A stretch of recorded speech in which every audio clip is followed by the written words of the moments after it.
আমরা বাংলাদেশকে অতীতে দেখেছি। বাংলাদেশের মধ্যে প্রেসিডেন্ট শেখ হাসিনা নামে এক লেডি ফেরাউন ছিল। সে বাংলাদেশটাকে 16 বছরে জ্বালিয়ে পুড়িয়ে শেষ করে দিয়েছে। এই প্রেসিডেন্ট সরকার শেখ হাসিনাকে তাড়ানোর জন্য জীবন দিয়েছে আমার ভাই আবু সাইদ, জীবন দিয়েছে আমার ভাই মুগ্ধ, এবার জীবন দিয়েছে আমার ভাই শহীদ উসমান হাদি ভাই। বলতে কষ্ট হয়, প্রতিটা জালিমের বিরুদ্ধে, প্রতিটা মজলুমের সহায়তার জন্য যে সব সময় ভূমিকা রেখেছে, তার নাম ছিল উসমান হাদি।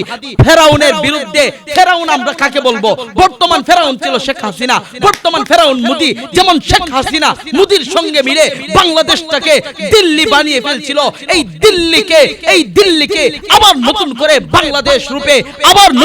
বাংলাদেশ রূপে, 24 আমরা দেখেছি।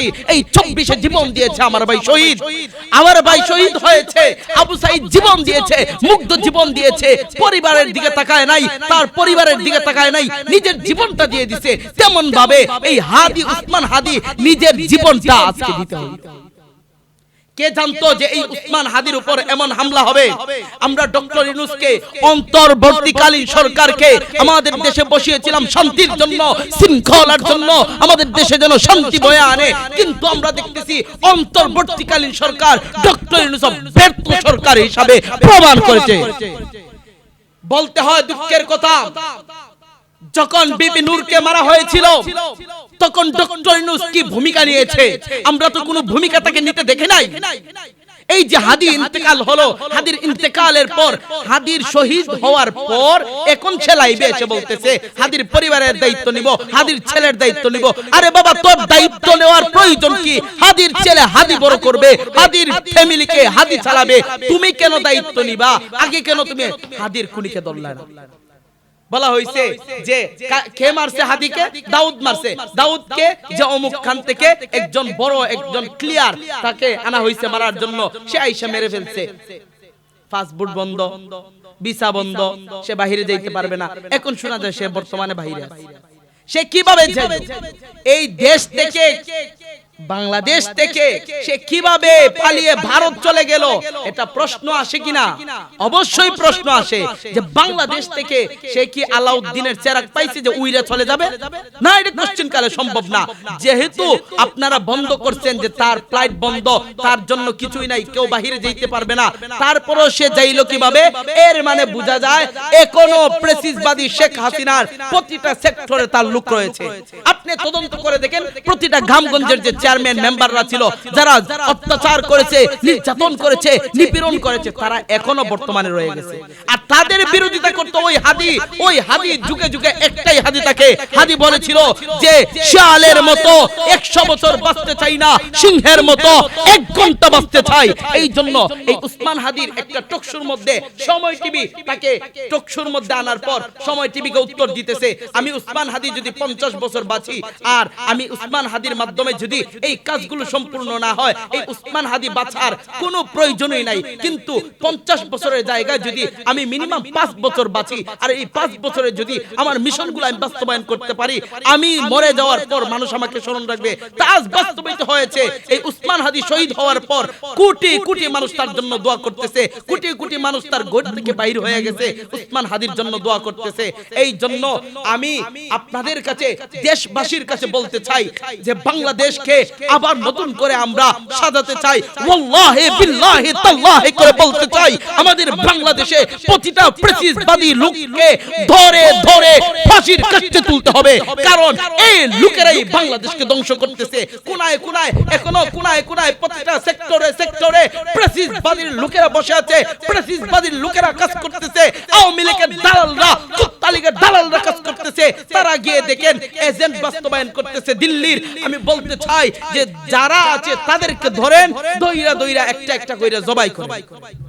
বাংলাদেশকে যদি আবার সুন্দর করে সাজাতে হয়, আমরা মনে বুঝছি যে 71-এ স্বাধীন করেছি, 71-এর পরে স্বাধীন হয় নাই। আমরা অত্যাচার, নির্যাতন আমরা এই সহ্য করে আসছি।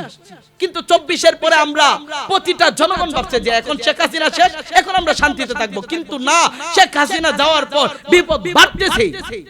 বিপদ বাড়তেছে মানে শেখ হাসিনার লোক এখনো বর্তমানে বাংলাদেশে অনেক আছে, যার কারণে গিয়ে দেখেন একটা থানার মধ্যে যাবেন, গিয়ে দেখবেন 50 জন পুলিশ, এর মধ্যে 20টা পুলিশ শেখ হাসিনা থাকা অবস্থায় ছিল, সে এখনো আছে, তার মিশন বাস্তবায়ন করতেছে, মুড়ে মুড়ে সে দেখেন আওয়ামী লীগের কাজ করতেছে।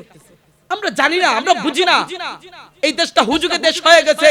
এই দেশ হুজুগে দেশ হলেও ইসলাম কখনো হুজুগে দেশ হবে না।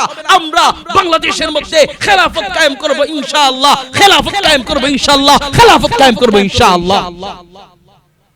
আমরা ইসলামী দলগুলো ঐক্য হব, ঐক্যর ডাক আপনারা দেখতেছেন, উলামায়ে কেরাম ঐক্য হয়ে গেছে, এক প্ল্যাটফর্মে আসছে।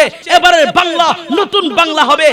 এই যে ডক্টর ইউনূসকে আপনারা দেখতেছেন, ডক্টর ইউনূস বিদেশের, কিভাবে বিদেশের, যেমন দেখেন সে বাংলাদেশে আছে, আজকে যদি তাকে পদত্যাগের জন্য আমরা যাই, সে দেখবেন পলায়ন করছে, সেও বেগে চলে গেছে।